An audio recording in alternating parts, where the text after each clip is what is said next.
You ask Tiger to solve. This deals with linear equations with one unknown. The final result is x equals -6. Let's solve it step by step. Group all constants on the right side of the equation.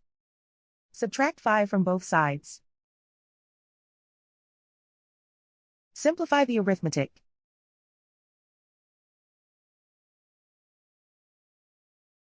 Isolate the x. Divide both sides by 2. Simplify the fraction.